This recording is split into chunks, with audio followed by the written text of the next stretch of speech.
Fairy lights twinkled overhead, casting a warm glow on the backyard. Laughter and chatter filled the air as I weaved through the throng of people, a plate piled high with canapes threatening to topple over at any moment. It was Sarah's birthday party, and the usual suspects were there, my college friends, most of them still single and clinging fiercely to their independence. Me? I was the anomaly, the one already sporting a hefty rock on my left ring finger.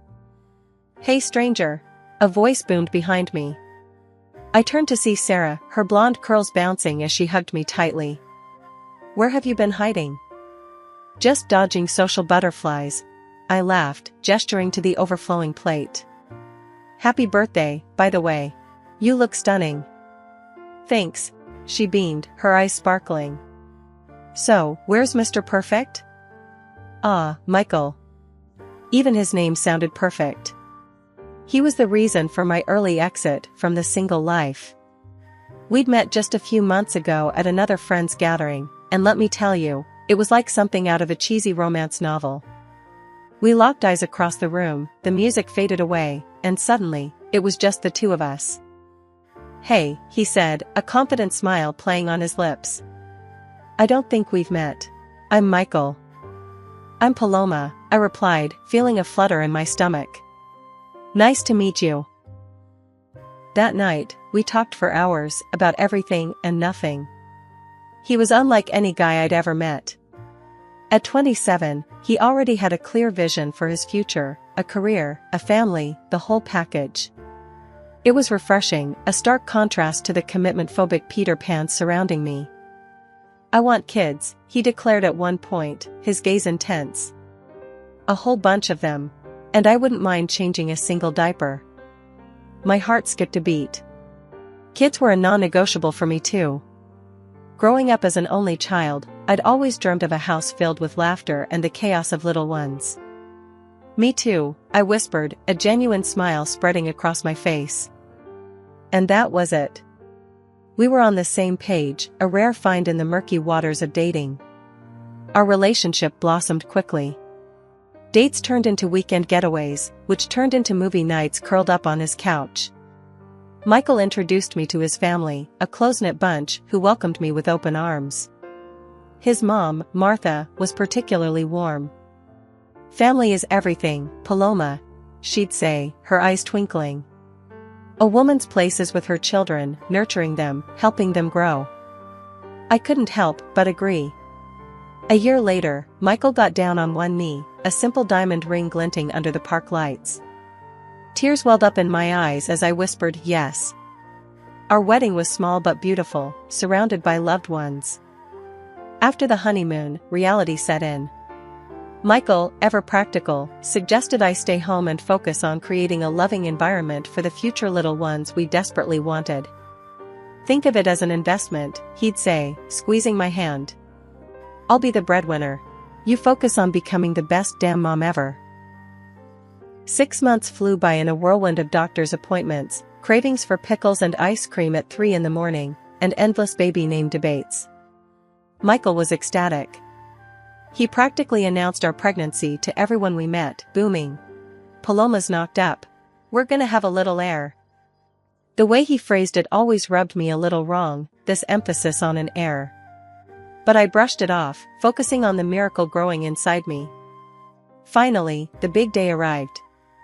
Hours of pushing, a symphony of screams, mine and the baby's, I might add, and then, silence. A tiny hand, wrinkled and perfect, grasped my finger. Relief washed over me, so intense it almost hurt. "It's a girl," the doctor announced, her voice filled with warmth. A beat of silence followed. Then, Michael lumbered over, his face a mask of disappointment. I couldn't believe it. Here I was, exhausted and exhilarated, cradling our beautiful daughter, and all Michael could muster was a look like he'd lost his favorite team's championship game.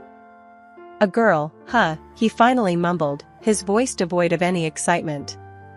"Well, there's always next time for a boy, right?" My heart sank. "Next time?" He shrugged, his gaze flickering away from our daughter, nestled in my arms. "Yeah, you know. We gotta have an heir, gotta carry on the family name." I forced a smile. We have an heir, I said gently, nudging him towards the baby. Look at her, Michael. She's perfect. He gave a half-hearted nod, but his eyes remained distant. Thankfully, my in-laws were a different story. Martha, the moment she laid eyes on her granddaughter, Emily, practically went into grandma overdrive. She fussed over her, cooed at her, and showered her with tiny clothes and stuffed animals. A little princess, she declared, beaming. Just what this family needs. Michael's initial coldness towards Emily persisted. He'd hold her awkwardly, his gaze often straying to some unseen point in the distance. He'd make comments like, "Such a delicate flower, gotta handle her with kid gloves," or "Shame she can't be a little rough and tumble like a boy." Each remark chipped away at my joy. Was it wrong of me to want my husband to love our daughter, regardless of her gender? But a year later, when the doctors confirmed I wouldn't be able to have any more children due to health complications, the truth became undeniable. Michael's disappointment morphed into something darker, a constant undercurrent of resentment that permeated our lives. 8 years melted away like ice cream on a hot summer day. Emily, my little miracle, blossomed into a vibrant, independent child. At 8 years old, she possessed a mind sharper than a chef's knife. Gadgets were her toys, French flowed from her lips like a babbling brook, and her culinary skills could put most adults to shame. Just last week, she'd whipped up a 3-course French feast for Martha and George, her grandparents. They sat there, eyes wide and taste buds tingling, as Emily proudly presented each dish. "Emily, this is incredible!" Martha exclaimed, dabbing her lips with a napkin.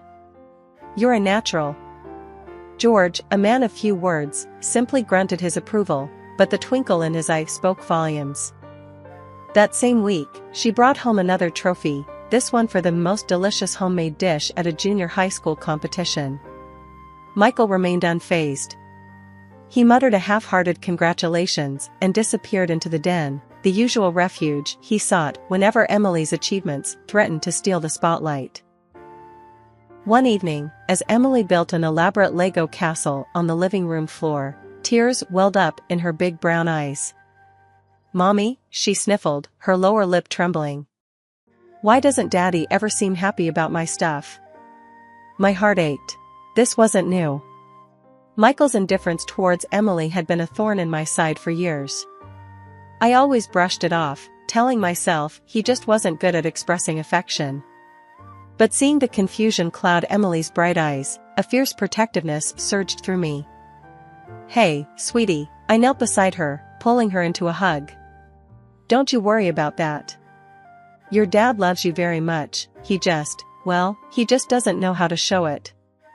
That night, after Emily drifted off to sleep, I confronted Michael.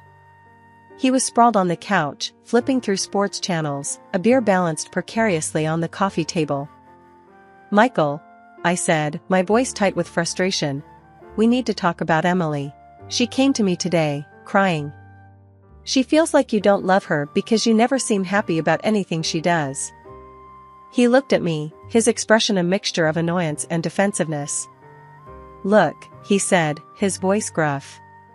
"I do my best, okay? I pay the bills, put a roof over her head. Isn't that enough? She craves your approval, your support. The least you can do is pretend to be interested," I said, my voice trembling with anger. Michael sighed, a heavy sound that seemed to fill the room. "Fine," he muttered. "I'll try. But don't expect miracles." The following days, a strained effort of communication settled between Michael and Emily. He'd ask her about school, albeit with a forced politeness that made me cringe. But it was like watching a bear trying to waltz. Months blurred one into another, Michael's attempts at forced father-daughter bonding had dwindled, replaced by a distant politeness. But a new, unsettling change had emerged, his late nights. He started trickling in after dark, reeking of cologne that wasn't mine. His excuses were flimsy excuses, work meetings running late, traffic jams on the freeway. Each explanation felt like a slap in the face.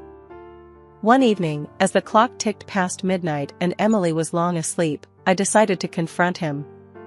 He stumbled through the door, a tired but smug smirk plastered on his face. "There you are," I said, my voice tight with suppressed anger. "Where have you been? Emily's been asking about you all night." He shot me a condescending look. "Look, honey," he drawled, the irritation in his voice clear. "I bring home the bacon, all right? You sit here all day, what do you know about the real world?" My jaw clenched. This was the man who'd insisted I become a housewife. Now, he had the audacity to throw it back in my face? The following days were a tense dance of silence and simmering resentments. Michael retreated further, spending more and more time away from home.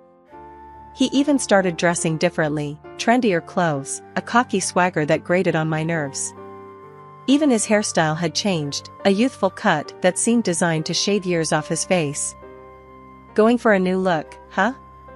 I remarked one morning, unable to contain my curiosity.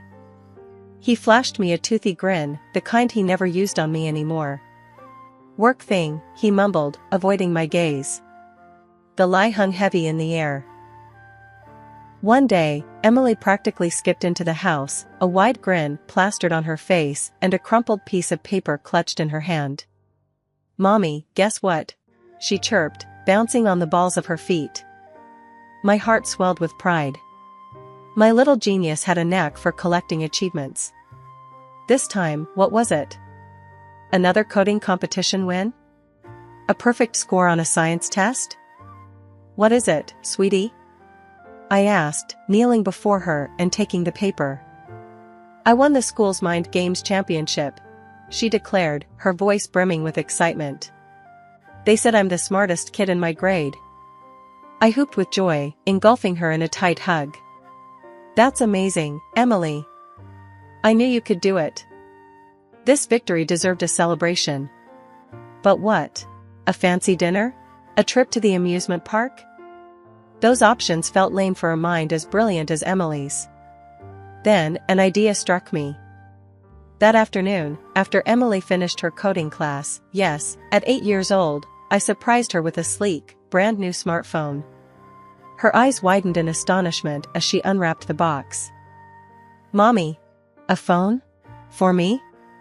"For you," I confirmed, a smile tugging at my lips. "You've worked so hard, and I think this could be a great way for you to explore your interests even more." She took the phone, her fingers tracing the smooth surface with a sense of reverence. Within minutes, she'd figured out how to navigate it, taking photos, editing them with built-in filters, and even downloading a few educational apps. "Thank you, Mommy. This is the best gift ever," she exclaimed, throwing her arms around me. A pang of guilt twinged at my heart. Michael constantly harped on about me spoiling Emily. He wouldn't approve of this, not one bit. But the joy on Emily's face silenced that voice. "Just promise me one thing, okay?" I said, holding her gaze. "Don't tell Daddy about the phone. He might get mad." Emily, ever the loyal daughter, nodded earnestly.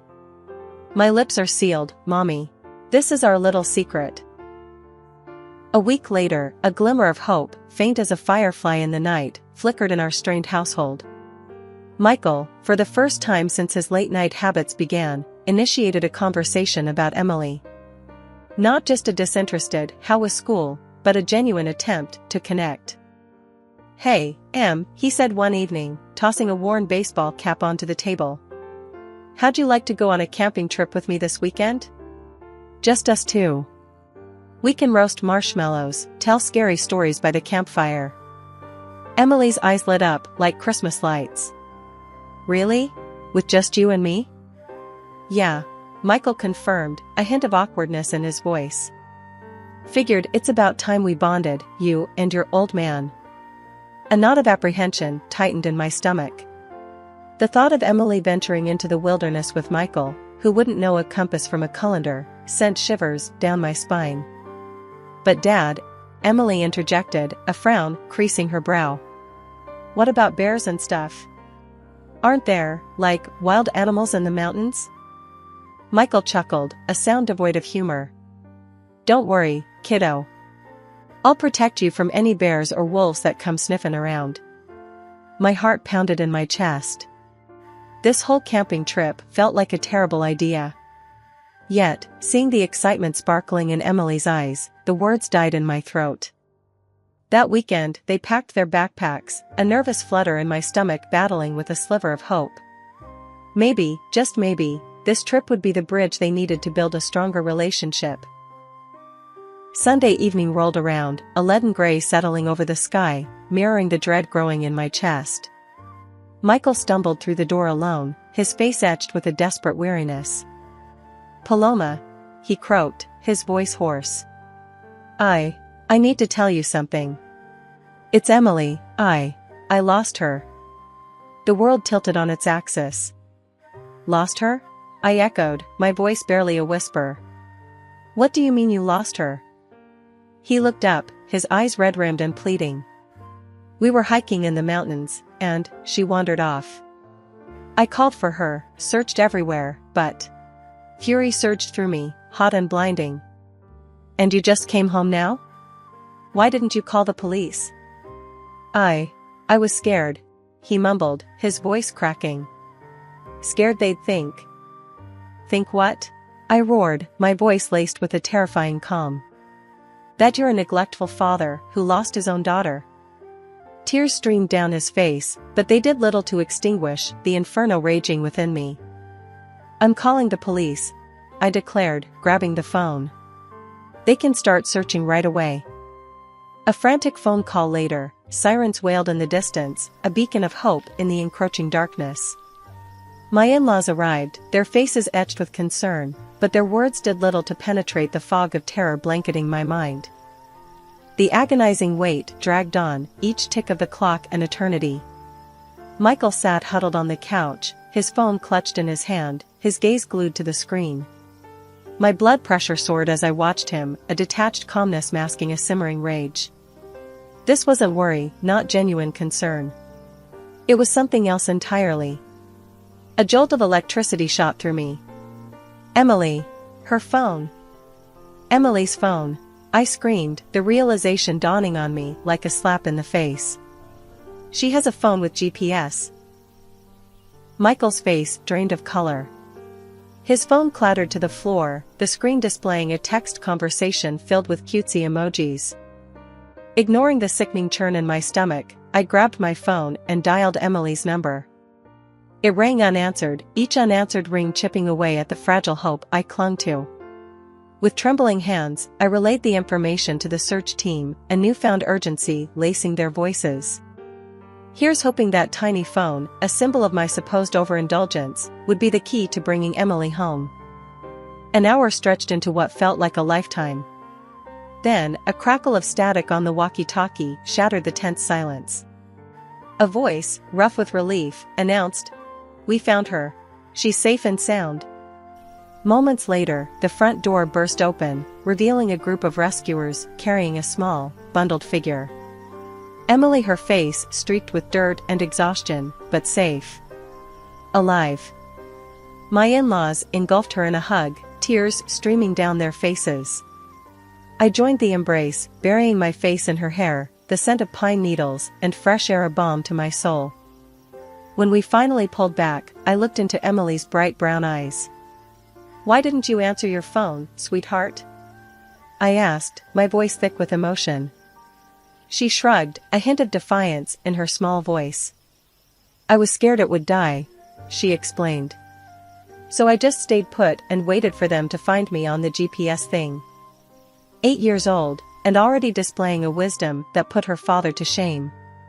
Shame that simmered into a white-hot rage as I glanced at Michael, who stood awkwardly to the side, a ghost at his own daughter's homecoming party. "Well, aren't you going to say something?" I spat, my voice laced with venom. "Welcome home, sweetheart? Glad you're not lost in the wilderness anymore?"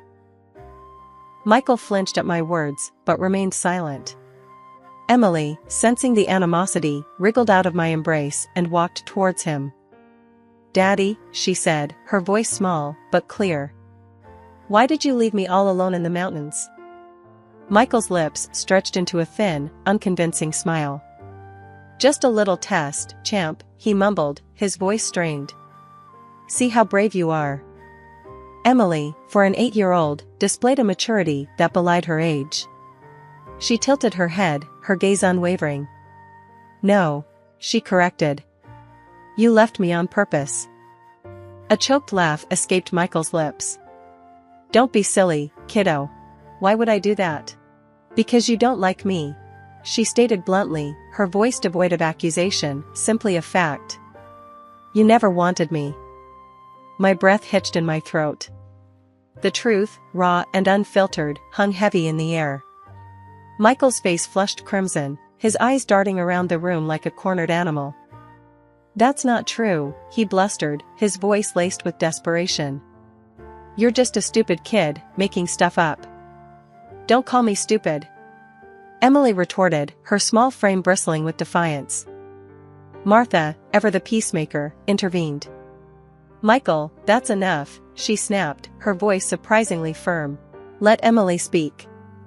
Michael opened his mouth to protest, but a withering look from his father silenced him. "Emily, darling," George said, his voice gentle. "Can you tell us what happened?" Emily, emboldened by her grandfather's support, reached into her pocket and pulled out her phone, the very phone I'd given her as a secret gift. "I have proof," she declared, her voice ringing with newfound confidence. With a few taps on the screen, a voice filled the room. A woman's voice, sweet and seductive, cooing into the phone. It was a conversation Emily had cleverly recorded. "Don't worry, honey," the voice purred. "Soon, we'll be together. Just get rid of her, permanently." The blood drained from my face. My heart hammered against my ribs, a frantic drumbeat against the chilling silence that followed. What is this?" I stammered, my voice barely a whisper. My father-in-law turned to Michael, his face etched with a mixture of disappointment and fury. "What does this mean, son?" Michael, cornered and defeated, crumpled to his knees, tears streaming down his face. The carefully constructed facade crumbled, revealing the truth in all its ugliness. He confessed everything, a sordid tale of a desperate affair and a ruthless ambition. His mistress, he revealed, was pregnant with his son, an heir, the one he'd always craved. But she wouldn't marry him, not while he had a wife and a child who would eat into his finances with alimony payments. They'd hatched a plan, a monstrous plan, to remove the obstacle standing in their way, Emily. Fury, a primal and unforgiving beast, roared through me. The man I'd shared my life with, the man who'd held my hand at the altar, was a monster in disguise. My voice, when I finally found it, was a low growl. "Police," I spat, grabbing my phone. "Now." Michael lunged for me, his voice thick with desperation. "Paloma, please. You don't understand." The sirens wailed in the distance, a mournful symphony heralding justice, however delayed. As the officers swarmed into the house, Michael crumpled to the floor, his pleas for mercy falling on deaf ears. The following weeks were a blur of police interviews, lawyers, and court appearances. Emily, bless her brave heart, held her ground. She recounted the events in the mountains, her voice steady and unwavering as she exposed her father's cruelty. The recording on her phone, a testament to his monstrous plan, became the centerpiece of the prosecution's case. The trial was a media frenzy. Michael and his mistress, a viper with painted nails and a heart as cold as ice, pointed fingers at each other, each desperate to shift the blame. Their lies, however, were as flimsy as tissue paper against the weight of evidence. Justice, though slow, did prevail. Michael and his mistress were found guilty of attempted murder. The judge, a stern woman with steely eyes, slammed them with a hefty sentence. They would spend years behind bars, a small price to pay for the monstrous act they'd planned. As for financial compensation, it was a hollow victory. Money couldn't erase the scars etched upon my soul, the fear that had choked me in the agonizing hours of Emily's disappearance. Yet, it served as a symbolic punishment, a reminder of the life they'd so heartlessly tried to extinguish. Perhaps the most satisfying blow came from Michael's own family. Martha and George, their faces etched with a profound disappointment, publicly disowned their son. They stood by me and Emily, their unwavering support a balm to our wounded hearts. Emily and I moved away, leaving behind the ghosts of the past. It wasn't easy. There were nightmares that clawed at my sleep. But with each sunrise, with each shared laugh with Emily, the shadows receded. And as I held Emily close, the warmth of her small body a beacon of hope, I knew one thing for certain: a mother's love, fierce and unwavering, could conquer even the most monstrous betrayals.